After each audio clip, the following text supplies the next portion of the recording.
All right, we're going to start with the nation. States fail to utilize assessed 250 billion naira UBEC cash. This is one story I'm very passionate about.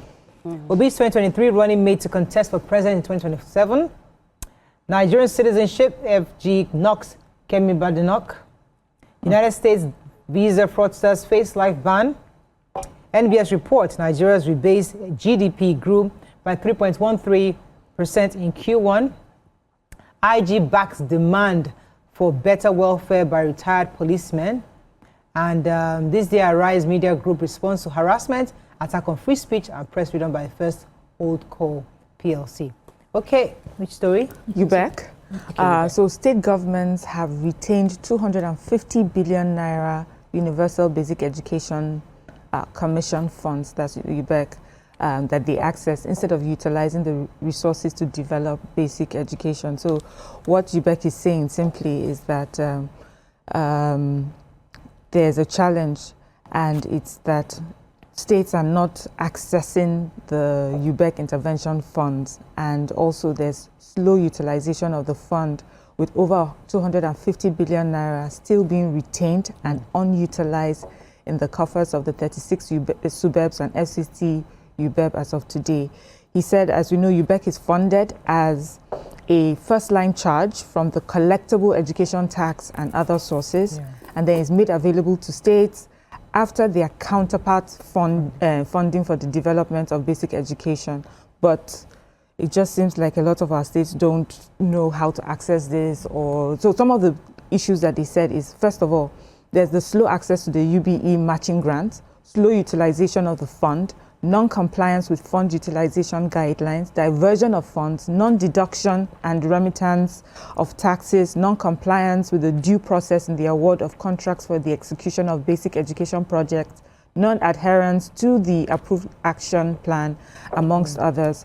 So there's a program that they have done, and this is the third year running, and they're going to be training officials of states on how to manage the UBEC funds and also help them widen their knowledge and develop better skill. It will help, this training they're hoping will help with the collective pursuits of ensuring transparency, accountability and prudence in the management of public resources entrusted to I wish we can have that training, a seminar on this, because I have a bit of background knowledge to this UBEC funds.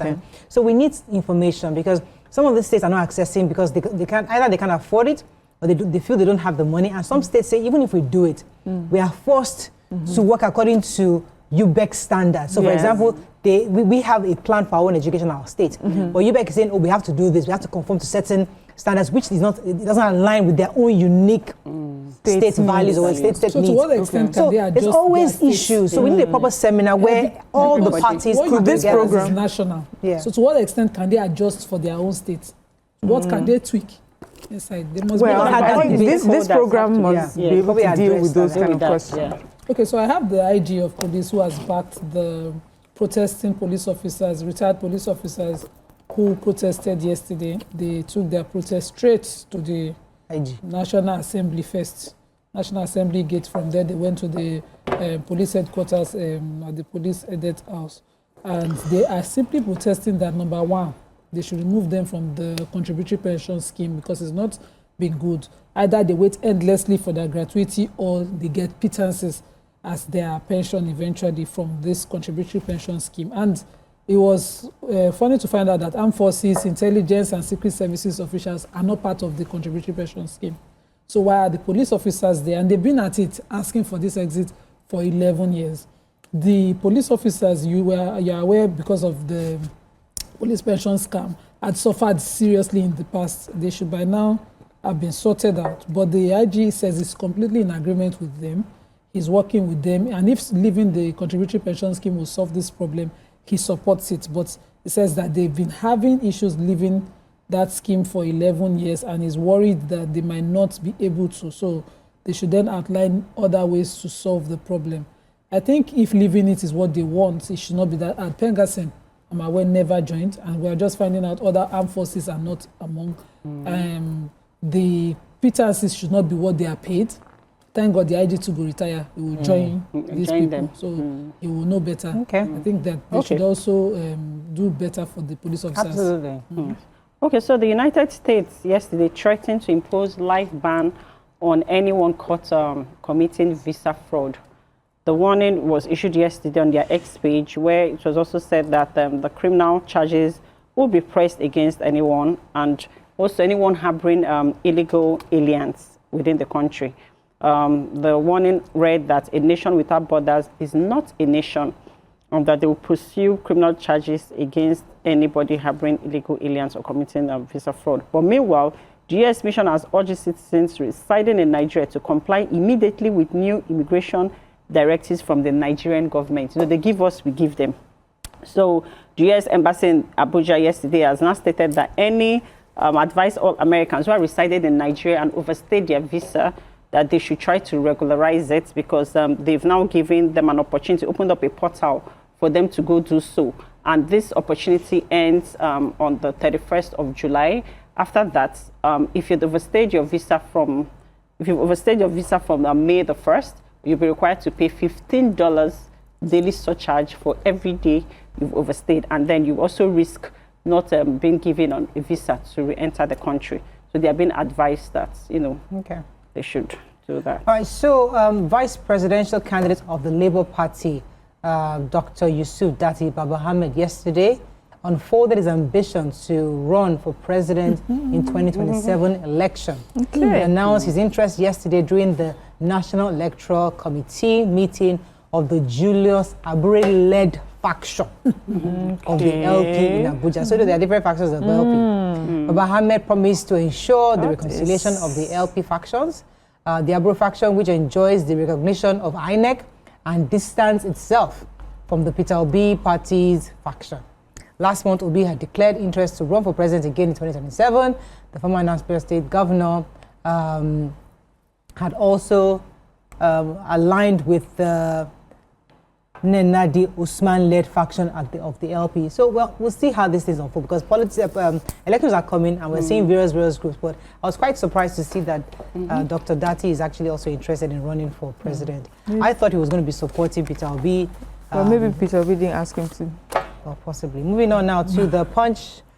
Major headline: Electricity Act fallout. Genco's disclosed rage as states begin tariff cuts. Picture story here. When Nima took that story, pension revolt, IG vows action after ex-police officers' nationwide protests. Government shoot 2 Nigerians dead in South Africa. Awujale, Ogun. Government prepares for legal battle with IFA Council. Service sector fuels 3.13% economic growth. National Assembly showdown. Natasha faces police blockade today. Businesses expect rate cut as MPC reconvenes today. Nigeria now spends half its revenue on debt, says presidential panel. And finally, 2027, first LP crisis as Obi rejects Datti Abure peace deal. Okay, let's take one story for the break. Okay, human interest? Okay, it's your short. It's quite short. The Ogun State Attorney General has responded to the International Council for Ifa Religion, who is threatening to take the government to court over the Awujale's burial. So the Awujale was, he died and was buried the next day according to Islamic rites. And there were soldiers who prevented the Ifa traditionalists from coming into practice, the burial rites traditionally at that event. And so there has been threats back and forth.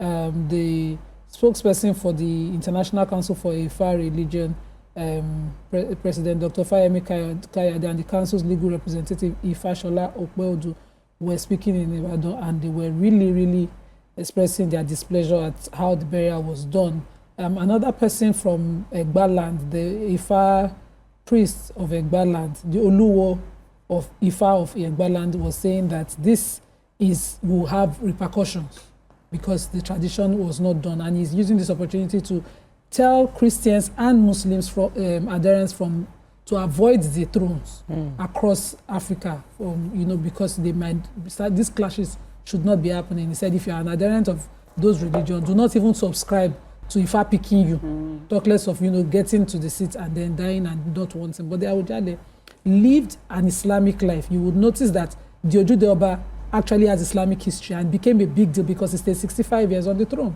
He had the opportunity of celebrating that, and so he wanted and lived a particular life how he wanted to be buried, and that was what we saw at his burial. The family followed strictly the Islamic rites, but no tradition was done. And so they're saying that ordinarily the belief, the Olu is saying the belief that they will come in and take body parts is wrong. That is a misconception. But they will do certain other rituals which were prevented. Okay, let me go on a very short break. When we come back, we'll continue with our review. Stay with us. We'll be right back.